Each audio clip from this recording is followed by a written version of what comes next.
मुझे गृह और कारागार पे बोलने का मौका दिया।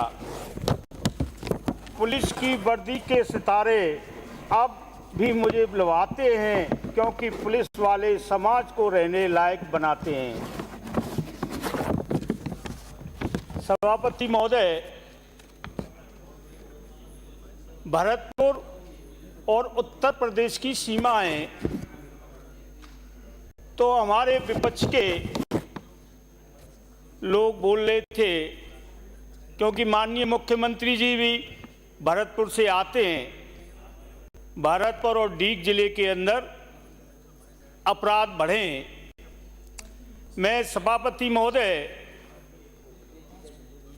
उत्तर प्रदेश और राजस्थान जो भरतपुर जिला है, हमारा रोटी और बेटी का संबंध है।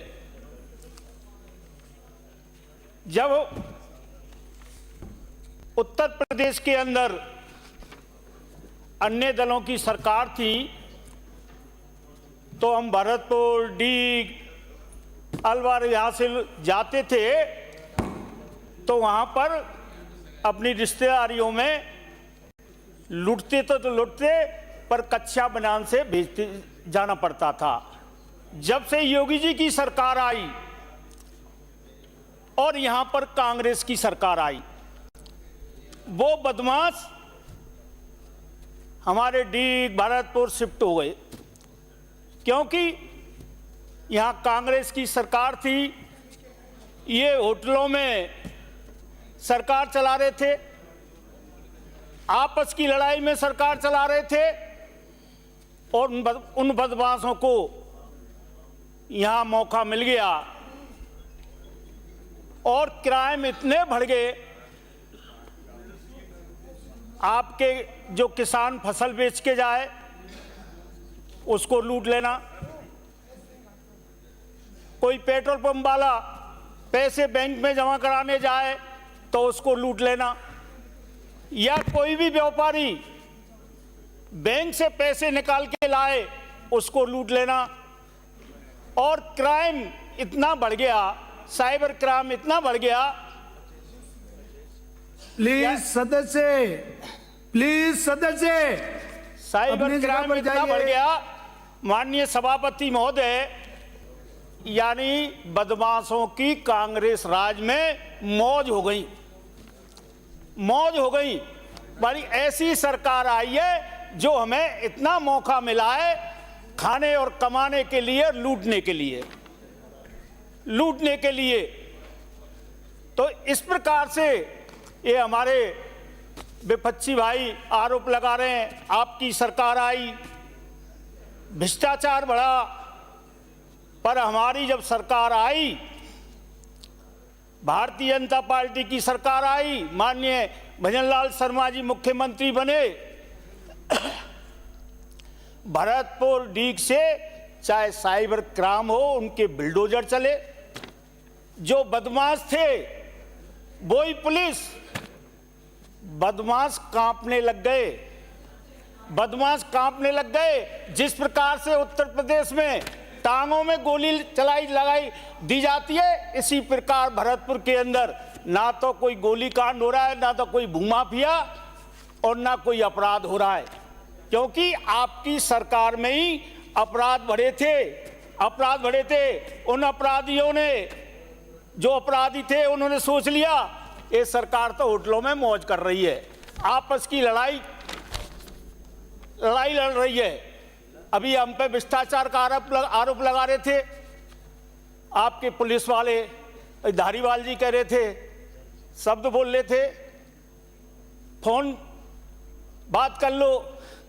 ऐसा भरतपुर में कहीं भी नहीं मिलेगा। आपकी सरकार में तो यहां मंत्री से लेकर मंत्रालय तक, नीचे ऑफिस तक लूट और खसूट चालू हो गई थी, लूट खसूट चालू हो गई थी। जिस प्रकार से आपने सुना होगा, एक मैं थोड़ा सा बीच में बोल देता हूं, आपने देसी मुर्गा देखा होगा, देसी मुर्गा, उसको दाना डालते हैं ना, दाना डालते हैं, वो चुगता है, पंजों से पीछे उसे डाल देता है। तो और उसके पीछे फिर मुर्गा, वो चुगेगा फिर डाल देगा, फिर डाल देगा अपने पंजों से, फिर चुगेगा फिर पंजों से डाल देगा। तो आपका तो यहां से लेकर नीचे ऑफिस तक चुगने का दाना बना दिया। लूटो और खाओ और मस्ती मारो, मस्ती मारो, ये आप लोगों ने ये हिसाब बना दिया। तो मैं जिस प्रकार से हमारी जो सरकार पूरे राजस्थान के अंदर जो अपराध घटे हैं, आंकड़े आज जनता होशियार है, सोशल मीडिया पर, प्रिंट मीडिया पर, टेलीविजन पर देख लेती है, सारे आंकड़े आ जाते हैं। अब जाने कहाँ से है ये विपक्षी भाई आंकड़े इन्हें ले आते हैं। आंकड़ों से सरकार नहीं चलती है, ये जो जनता मानती है और जो जनता में अच्छा हो रहा है वो चलता है। तो मेरा मानिए एक और मैं ये कहना चाहता हूं, प्लीज सदस्य आसन को संबोधित कीजिए। सभापति महोदय, एक यानी हमारे भरतपुर जिले के अंदर एक गिरोह आ गया है, यानी आपके हजारों किसानों के केबल कटी, बोरिंगों की मोटरें भी निकाल ले गए, पर वो गिरोह अभी तक नहीं पकड़ा है। गृह मंत्री जी, वो गृह मंत्री जी उस गिरोह को पकड़ें, यानी आपके इतना बड़ा गिरोह आया है और हजारों वो यानी किसानों की मोटर और आपके केबल को काट के ले गई।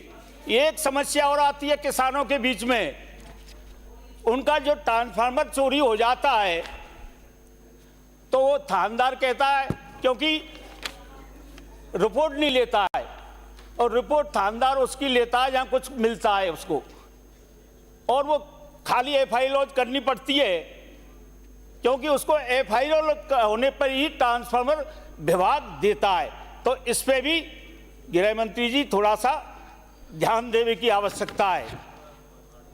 और मैं अपनी डिमांड रखता हूं, माननीय सभापति महोदय, 98 में मैं एमपी बन गया था। मेरे भुसावर बैर विधानसभा के अंदर सीओ ऑफिस चलता है, सीओ ऑफिस चलता है।